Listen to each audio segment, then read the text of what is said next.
Hello friends, स्वागत है आप सभी का champions of GA YouTube channel में। आज के इस वीडियो में मैं आपके लिए लेके आया हूँ माध्यमिक शिक्षक वर्ग 2 विज्ञान का प्रैक्टिस पेपर 46। इसके पहले मैंने ऑलरेडी 45 वीडियो आपके लिए अपलोड कर दिए, तो अगर आपने वो नहीं देखे हैं तो उसकी लिंक मैंने नीचे डिस्क्रिप्शन बॉक्स में दे रखी है, जहाँ पर जाकर के आप वो मेरे सारे वीडियो देख सकते हैं।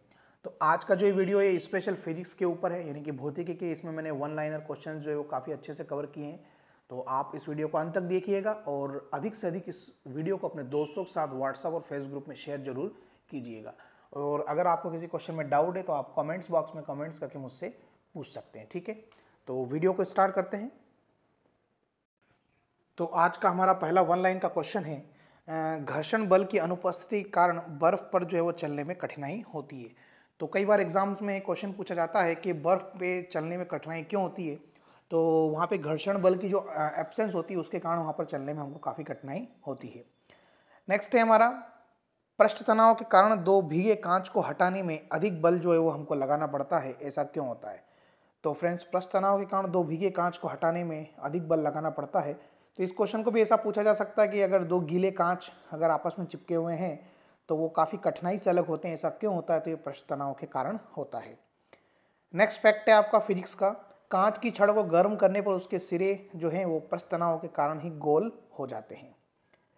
नेक्स्ट है, आकाश में तारे जो है वो अपवर्तन के कारण टिमटिमाते हैं। वर्णक्रम में सर्वाधिक प्रकीर्णन जो है वो किसका होता है। तो वर्णक्रम में सर्वाधिक प्रकीर्णन जो है वो बैंगनी रंग का होता है। बेतार तरंग की खोज किसने की। तो ये हर्ट्ज वैज्ञानिक के द्वारा की गई थी।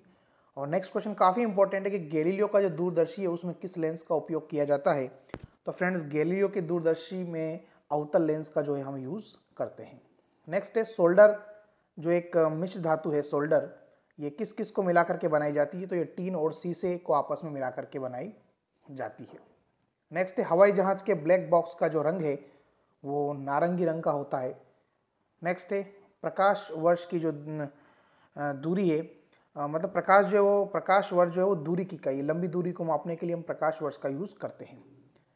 नेक्स्ट है, ध्वनि किससे संबंधित है। तो ये डॉपलर प्रभाव से संबंधित है। अगला फैक्ट है हमारा, एनीमोमीटर यंत्र का जो उपयोग है हम हवा की दिशा और वेग मापने में करते हैं। अगला है, ट्यूबलाइट में मर्क्यूरिक ऑक्साइड एवं आर्गन गैस का जो है हम प्रयोग करते हैं। नेक्स्ट है, हेलीपुच्छल तारा जो है वो कितने वर्ष बाद दिखाई देता है। तो वो 76 वर्ष बाद दिखाई देगा। ब्लैक होल सिद्धांत किसने दिया था। तो ये एस चंद्रशेखर के द्वारा सबसे पहले दिया गया था। नेक्स्ट है, फोटो खींचने वाले प्लेट पर प्रकाश पड़ने पर जो प्रकाश है वो रासायनिक ऊर्जा में बदल जाता है। नेक्स्ट है, प्रतिध्वनि सुनाई पड़ने का कारण क्या है। तो प्रतिध्वनि सुनाई पड़ने का जो कारण है वो ध्वनि का परावर्तन है। नेक्स्ट है, भारत का प्रथम ऊर्जा संयंत्र कहाँ पर है। तो ये तारापुर में है। और सूर्य और तारों में ऊर्जा का जो स्रोत है वो क्या है। तो वो नाभिकीय संलयन होता है। नेक्स्ट है, द्रव बूंद का संकुचित होकर न्यूनतम क्षेत्र गिरने की प्रकृति का कारण क्या है। तो ये पृष्ठ तनाव होता है। नेक्स्ट है, स्त्रियों की आवाज़ का तारत्व पुरुष की तुलना में काफ़ी अधिक होता है। एक कृत्रिम उपग्रह में विद्युत ऊर्जा का स्रोत जो है वो क्या होता है। तो ये सौर सेल होता है। नेक्स्ट है, उच्च तापमान को मापने के लिए हम किसका उपयोग करते हैं। तो इसके लिए हम पायरोमीटर यंत्र का उपयोग करते हैं। नेक्स्ट है, रेफ्रिजरेटर में थर्मोस्टेट एक समान तापमान को बनाए रखता है। नेक्स्ट है, धूप के चश्मे की पावर 0 डायोप्टर पर होती है। और दूरबीन का आविष्कार तो आपको पता है गैलीलियो ने किया था। नेक्स्ट है, तेल जल की सतह पर फैल जाता है, ऐसा क्यों होता है। क्योंकि तेल का जो पृष्ठ तनाव है पानी से काफ़ी कम होता है।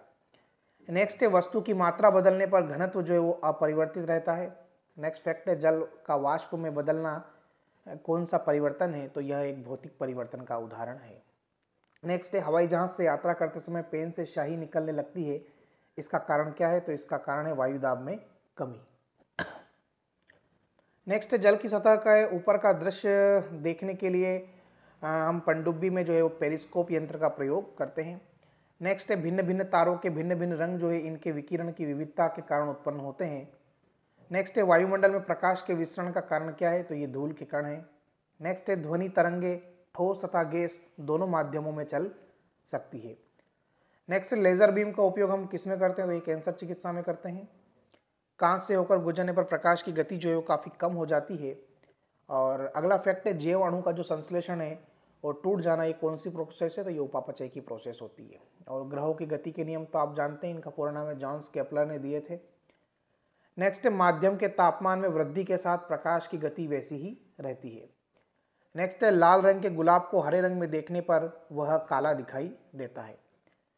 अगला फैक्ट है, सरल सूक्ष्मदर्शी में बना प्रतिबिंब आभासी तथा सीधा होता है। तो ये काफ़ी इंपॉर्टेंट फैक्ट है, ये अच्छे से आप याद रख लेना कि सरल सूक्ष्मदर्शी में बना प्रतिबिंब कैसा होता है, तो आभासी, और आभासी जो होता है वो सीधा होता है। इसके लिए आप आसी याद रख लेना, सासी, यानी कि स से सरल, आ से आभासी, सी से सीधा। ऐसा ही पद्धति में बल का मात्रक क्या है, तो ये न्यूटन है, जबकि सीजीएस पद्धति में जो बल का मात्रक डाइन होता है। तो देख लेना आप एग्जाम में, ऐसा ही पद्धति में अगर पूछे तो न्यूटन है, और सीजीएस पद्धति में पूछे तो डाइन है, ठीक है। नेक्स्ट है, 1 न्यूटन बराबर कितने डाइन होता है, तो ये होता है 10⁵5 डाइन होता है। नेक्स्ट है, इलेक्ट्रॉन नाभिक के चारों ओर अभिकेंद्रीय बल के कारण जो वो चक्कर लगाते हैं। सर्कस में मौत का कुआं अपकेंद्रीय बल का उदाहरण है। कैंची, संडासी और पिलाश जो ये प्रथम श्रेणी के उत्तोलक है। काफ़ी इंपॉर्टेंट क्वेश्चन है। सरोता जो होता है, जिसको हम नट क्रैकर कहते हैं, नींबू निचोड़ने वाली मशीन, ये द्वितीय श्रेणी के उपभोक्ता है। और चिमटा, किसान का हल, ये तृतीय श्रेणी के उत्तोलक है। तो आप अच्छे से याद रखना, प्रथम श्रेणी में कौन से उत्तोलक आते हैं, चिमटा और किसान ये तृतीय श्रेणी में, सरोता जो है नींबू निचोड़ने वाली मशीन ये द्वितीय में आएंगे, और कैंची, संडासी और पिलाश ये जो है ये प्रथम श्रेणी के उत्तोलक है।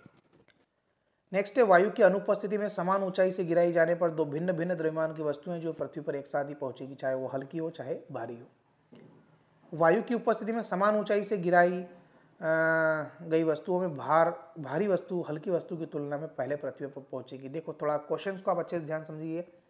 वायु की अनुपस्थिति में अगर हम दो भिन्न द्रव्यमान की वस्तुएं गिराए तो वो एक साथ पहुंचाएगी, लेकिन अगर वायु की उपस्थिति में अगर हम दो भिन्न वस्तुओं को फेंकें तो भारी वस्तु जो है वो पहले आएगी और हल्की वस्तु बाद में आएगी, ठीक है। नेक्स्ट है, पलायन वेग किसी पिंड के कक्षीय वेग का √2 गुना होता है। अगला फैक्ट है, यदि पृथ्वी की कोणीय चाल में 17 गुना वृद्धि कर दी जाए तो विषुवत रेखा पर घूमने वाली वस्तु का भार जो है वो 0 हो जाता है, और स्प्रिंग को अपनी सामान्य लंबाई पर वापस लौटने के लिए लगने वाले बल को प्रत्यानयन बल हम कहते हैं। नेक्स्ट है हमारा, पानी के अंदर जो ध्वनि सुनने वाला जो यंत्र है उसको हम क्या कहते हैं, तो उसको हम हाइड्रोफोन के नाम से जानते हैं। नेक्स्ट है, 1 नैनोमीटर जो होता है वो 10⁻⁹ मीटर के बराबर होता है, और श्यानता का जो एसआई इकाई है वो पॉज है। मैनोमीटर द्वारा जो हम गैस का दाब जो है मापते हैं। नेक्स्ट है हमारा, सभी भारी रेडियो सक्रिय तत्व अंतिम रूप से जो है वो शीशे में परिवर्तित हो जाता है, और सौर सेल सौर ऊर्जा को विद्युत ऊर्जा में परिवर्तित करता है। नेक्स्ट है, खाद्य ऊर्जा को हम कैलोरी में मापते हैं। नेक्स्ट है, जब किसी पिंड की गति 2 गुनी कर दी जाती है तो उसका संवेग भी जो है वो 2 गुना हो जाता है। नेक्स्ट है, एक चुंबकीय क्षेत्र अल्फा एवं बीटा कण को विक्षेपित करता है, और ट्रांसफर जो है वो एसी पर कार्य करता है। नेक्स्ट है, एक अतिचालक पैरामैग्नेटिज्म जो है वो दिखाता है, और फेराडे संख्या का मान जो है वो 9.65 × 10⁷ कूलाम के बराबर होता है। नेक्स्ट है, इलेक्ट्रॉन वोल्ट ऊर्जा की इकाई है। शुष्क सेल में कार्बन की छड़ एनोड का तथा जस्ते की जो बर्तन होता है वो कैथोड का कार्य करता है। टेलीफोन लाइन में प्रवाहित ऊर्जा विद्युत ऊर्जा के रूप में होती है। नेक्स्ट, एक धातु के तार में विद्युत का प्रवाह जो है वो इलेक्ट्रॉन के कारण होता है। नेक्स्ट फैक्ट है, oxygen, platinum, sodium, aluminium, manganese आदि जो है ये अनुचुंबकीय पदार्थ के उदाहरण हैं। डायोड से धारा एक दिशा में बहती है। गामा किरणों की विधन क्षमता जो है काफ़ी सर्वाधिक होती है। तो आपसे पूछे कि अल्फा बीटा गामा में किसकी ज़्यादा होती है, तो गामा किरणों की जो विधन क्षमता है वो काफ़ी ज़्यादा होती है, ठीक है। नेक्स्ट फैक्ट है आपका, प्रकाश के वेग को सर्वप्रथम किसने मापा था, तो फ्रेंड्स प्रकाश के वेग को सर्वप्रथम रोमर नाम के वैज्ञानिक ने ज्ञात किया था। और डॉपलर प्रभाव में बता चुका हूँ, ध्वनि से संबंधित है। ध्वनि की चाल कितनी होती है मील प्रति घंटे में, तो 760 मील प्रति घंटा होता है ध्वनि की चाल। नेक्स्ट है, सबसे कम तरंग लंबाई वाली किरणें जो है वो को क्या कहलाती है, उसको हम गामा किरणें कहते हैं। नेक्स्ट है, फोटोग्राफी में उपयोगी हाइपो जो होता है वो रासायनिक रूप से एक्चुअली AgBr यानी कि सिल्वर ब्रोमाइड होता है। नेक्स्ट है, ध्वनि का वेग ठोस धातु या इस्पात या लोहे में सर्वाधिक होता है। नेक्स्ट है, गैसों में हाइड्रोजन में ध्वनि की चाल जो है वो काफ़ी सर्वाधिक होती है। केल्विन पैमाने के 373 केल्विन बिंदु पर जल उबलता है, यानी कि केल्विन पैमाने पर जो है 373 केल्विन पर जो है वो पानी जो है उबलने लगता है। नेक्स्ट है, ठोस की शुद्धता गलनांक बिंदु के निर्धारण द्वारा ज्ञात की जाती है। नेक्स्ट है जल का अधिकतम घनत्व तथा न्यूनतम आयतन जो है वो कितना होता है, तो ये होता है 4 डिग्री सेंटीग्रेड। अगला इफेक्ट है जलते हुए बल्ब के फिलामेंट का ताप जो है वो कितना होता है, तो 2000 से 2500 डिग्री सेंटीग्रेड के आसपास होता है। नेक्स्ट है समुद्र की दूरी मापने की इकाई क्या है, तो ये नॉटिकल मील है और एक नॉटिकल मील 1.852 किलोमीटर के बराबर होता है। अगला फैक्ट है वायुयान के चाल और ध्वनि के चाल के अनुपात को हम मैक संख्या के नाम से जानते हैं। अगला है साबुन का बुलबुला जो है वो किसके कारण रंगीन दिखाई देता है, तो वो व्यतिकरण के कारण रंगीन दिखाई देता है। और कार्य का सीजीएस पद्धति में मात्रक कितना होता है, तो ये होता है अर्ग। नेक्स्ट है पदार्थ का लघुत्तम अंश जो है वो क्या है, तो वो है क्वार्क। तो फ्रेंड्स ये थे इस वीडियो के महत्वपूर्ण क्वेश्चंस एंड आंसर्स। तो आपको ये वीडियो कैसा लगा है प्लीज़ आप कमेंट्स करके मुझे ज़रूर बताइएगा। और आप लोगों में जिन जिन लोगों के एग्जाम्स हो गए हैं वो मेरे व्हाट्सअप के पर्सनल नंबर पर जो है वो मैसेज करके मुझे क्वेश्चंस जो है वो बता सकते हैं। तो आई होप आपको ये वीडियो अच्छा लगा होगा। अधिक से अधिक इस वीडियो को अपने दोस्तों के साथ शेयर कीजिए। और मैं आपको बता दूं कि रेलवे में जो है नॉन टेक्निकल के एग्ज़ाम्स का नोटिफिकेशन भी आ गया है, तो उसका भी मैं वीडियो आपके लिए लेके आऊँगा। तो उसकी भी मैं एक टेस्ट सीरीज़ जो आपके लिए अच्छे से स्टार्ट करने वाला हूँ, ठीक है। तो आप लोग इस एग्ज़ाम्स के बाद उस एग्ज़ाम्स में अच्छे से जुट जाइएगा। तो फिर मिलते हैं एक नेक्स्ट वीडियो के साथ, तब तक गुड बाय, टेक केयर।